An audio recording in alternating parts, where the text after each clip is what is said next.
So we have embraced, throughout the policy made by the government to move and also to push the e-commerce industry to increase the capacity of all sites, including also the logistic, as you mentioned in the PT Pos Indonesia. And again, this is something that really wonderful, and also that we are moving forward actually. Yeah. So, but let me ask about something about patent. Something about patent that maybe this is addressed to Pak Riki. Pak Riki, as your role as Vice Chairman in Badan Ekonomi Kreatif Indonesia. So, as you heard before, so we are lacking behind in terms of like patent. Yeah, maybe you can share anything. How is Bekraf doing in increasing the number of patents in Indonesia? Could you share with us, Pak? Okay. Let's just start with this, because the topic is innovation, and I think the source of innovation is coming from the creativity. And where's the creativity come from is actually from how we flourish the imagination from this country. So actually we are a very big country. We have everything. We are the most diverse country in the world, I think. We have 17,500 islands. We have 13,000 ethnicity, and we have 12,000 local languages, I think. Right? But I don't know. And I think the Minister of Education and Culture already defined a very good statement about our country. It's called Islands of Imaginations in the Frankfurt Book Fair last year when we become guest of honor. But what we actually need to flourish this creativity and innovation and create the pattern, that's actually we need the strong ecosystem. Let me explain a bit about the task of our agency, Badan Ekonomi Kreatif or Indonesian Agency for Creative Economy, or we call it Bekraf. Bekraf task is duty is to accelerate the contribution of 16 sectors of creative industries through 3 factors. The first one, to increase the gross domestic brutto from the creative economy sector. Now it's around 5.7% in terms of ag. And then increase the employment in the creative sectors. Currently it's 10 million occupation. And the last one is export contribution. Currently it's about 10% on the export contribution in the creative economy sectors. Now, the biggest challenge for the innovation now is also the biggest challenge for our agency now. Now, the creative economy defined in our national strategy based upon the industry, 16 sectors of industry, where there's still no place yet for the intellectual property definition, where the global competition actually in the creative sectors or in the innovation sectors, actually how we can capitalize the IP ownership from our country itself. So that's one of the biggest challenge. That's why one of the main tasks from our agency is to create stronger or better ecosystem for the creative industry itself. And this is translated into the 6 functions we have, and I think that's the 6 major duty that we have to handle. The first one is through the research, education, and development. The second, one of the biggest challenges is in the creative sectors is access to finance. The third one is for the infrastructure. The fourth one is through the marketing, the better marketing strategy and marketing activities. The fifth one, this is the most important thing, I think, is to facilitate the intellectual property rights owned by Indonesians.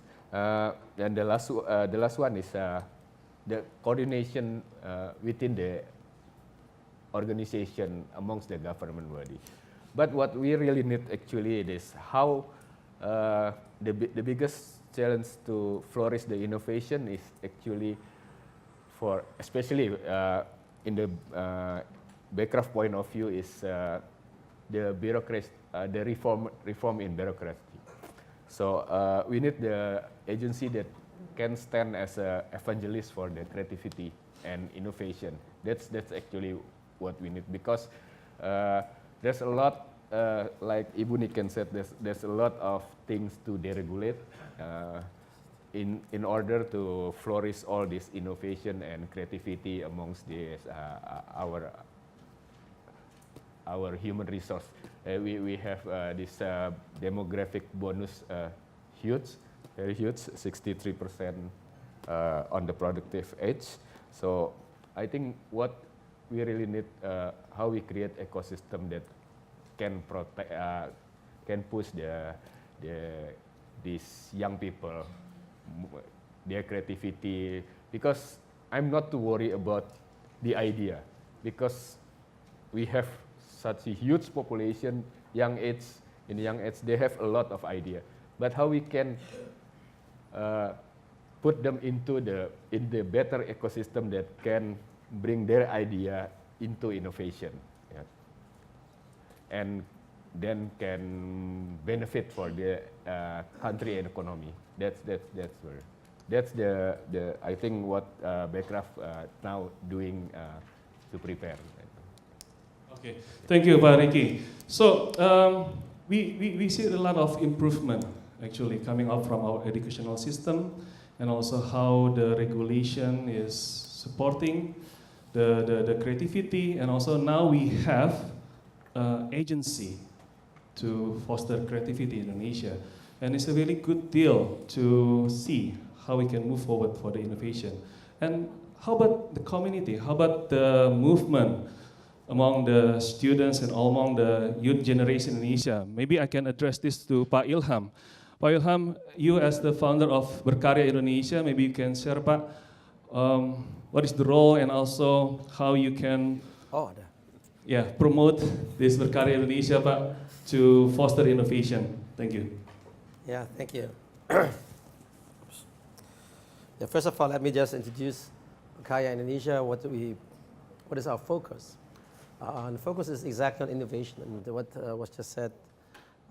We have a lot of people with lots of good ideas, not so many actually that put these ideas into practice, and even less where this idea put into practice, try it out, and then it becomes an industry. So where we see ourselves is actually being part of the overall process. Yes, we need something at the beginning called ideation. We need to think about, okay, we got a problem here, we got a need, what is necessary in order to solve it? Give us a few ideas. The next step would actually be try it out. Right? You create something like a prototype. I think what Shrita said, what Shrita showed was basically a process where a young man tries something out by himself. I mean, using today's technology, it's not only easy, but it's also cheap and fast. So you can find an answer to whether your concept is right or wrong relatively fast. And there's something like a new paradigm amongst young entrepreneurs: fail fast. It's actually, so people are aware about the fact that they might fail. It doesn't matter, but what is important is that you realize it soon, you fail and fast, and then you repair fast and try again fast. And then over time you get something. Right? But I'm talking only about the step called the prototyping. So you have an idea, you try it out, and it's a prototype. Now you want to do it in big scale. Well, that's a completely different story. You have to industrialize that. But that is where in Indonesia we do have a lot of problems, actually. I think we have, if the ones that come from Indonesia in this room, you remember some years back we had a car, a national car called the SM car. It looks like a Toyota Innova, I think, or a Kijang. But once there was a prototype and it was tried out, I don't know the result of the prototype, actually, whether that was actually useful or not, but it just disappeared. There's no industry that came out of that. We have also a lot of people that win international competition for math, for physics, for robotics, for this and that, but there's no industry. The industry is somewhere else. So this step between prototyping and industrialization, that is a major thing that we need to learn in Indonesia. And it has to do with not only people say, yeah, we don't have the money, but it's not true. It's not only the money, but it's about the mentoring. We need people side by side working with the entrepreneur to really make it happen to what is feasible, technical in the market, and also commercial. So the first step is actually commercialization, but it goes along with industrialization. Once you have something that is industrialized, then you can go the next step, the final step, you sell it and see whether it's successful or not. But I think the first two are more related to one another, which is the prototyping and in the ideation and the prototyping. And the third and fourth, once you have a product which is industrialized, you can also go about and commercialize it. But the step in between the second, so the prototyping and the industrialization, that is where we do have challenges in Indonesia. It might have to do with the fact that by and large, Indonesia is not yet a country which has a very large industry. Yes, we do have industry. We are not zero, but in the last decade or so, if you look at industrial growth, it was below overall economic growth. And we call this, as an economist, I'm not an economist, but economists call this deindustrialization. If the industrial growth is less than the economic growth, then you talk about the process of a deindustrialization. We have seen this in Indonesia in the last years. Well, we might ask ourselves, why did that happen like this? Well, we happen to live in times where other things were more interesting for us in Indonesia. Indonesia is a very rich country when it comes to natural resources. And natural resources is always, if you're an entrepreneur and you got a bunch of money, where do you spend it? Do you invent something new that probably needs time and it's complex, and the risk is, you don't know whether it's going to be successful or not, or you invest into something where you believe it's more certain. Like, for instance, you go into agriculture or you go into mining. It's there already. Indonesia has a comparative advantage in that, particularly in the East Asian scenario, where in the last years, Indonesia was one of the main suppliers to a insatiable China. Basically, China was buying everything from Indonesia, and the prices went up, and the volume went also bigger. And so Indonesia had a good ride, actually, in the last decade or so. But since the markets collapsed, the prices went down, and also the volumes went down. Yes, we had a lot of suffering in Indonesia, particularly in the regions where you don't have an industry. Right? Look in regions in Indonesia like East Kalimantan or Riau or South Sumatra, where the local economy is very important, very dependent on that mechanism related to commodities, even the downstreaming of commodities. So the way out is, as was already mentioned by my colleagues here, my colleague panelists, is actually into innovation. Right? Innovation is actually not really a job, I think. It's more like an attitude or a character. On entrepreneurs, also something more generic. Well, I would say that actually these two are Siamese twins. You can't have an innovation without having an entrepreneurial attitude. I mean, it doesn't mean that the innovator needs to be the same like an entrepreneur. I think that is what sometimes people get wrong. The innovator is an innovator. Sometimes they're not ready to be an entrepreneur, and they probably will never be. You can pair these two. You can actually pair somebody who's very good at innovation with somebody who's an entrepreneur. That happens what we see in other countries, say in the United States. You have basically, say Silicon Valley, everybody knows Silicon Valley. You have very experienced people. They are now into venture capital. And these people usually have an entrepreneurial experience. They have had successes and failures, and they know actually how to develop things. The innovators sometimes are very young people that have not much entrepreneurial experience. They have to learn that first. There's a very famous example of probably now the second largest company in the world, or the largest. I mean, I can say it here, it's Google. In the beginning, the two founders of Google, Sergey Brin and Larry Page, they were not the entrepreneurs. They were, I shouldn't say that. They were not leading the company. They were basically they're focusing on the innovative part. That was left to another gentleman by Eric Schmidt.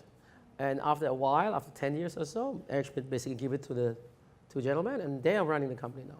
But it took a while to get there. So I think entrepreneur and innovator, again, it is not necessarily the same, but you need to link the two. You do not know whether something you have found is really innovation or is it just an invention. You have to test it where? In the market. That is an entrepreneurial attitude, and it's an entrepreneurial system to try it out. Yeah, so I think that is Berkarya Indonesia. Berkarya Indonesia wants to look, because we are very new, just established a few months. But we've done already a few things. We've focused on a few topics that we believe are very important in the future, like, or in the immediate future, like virtual reality, like artificial intelligence, like making technology, or others. I can't list all of them now.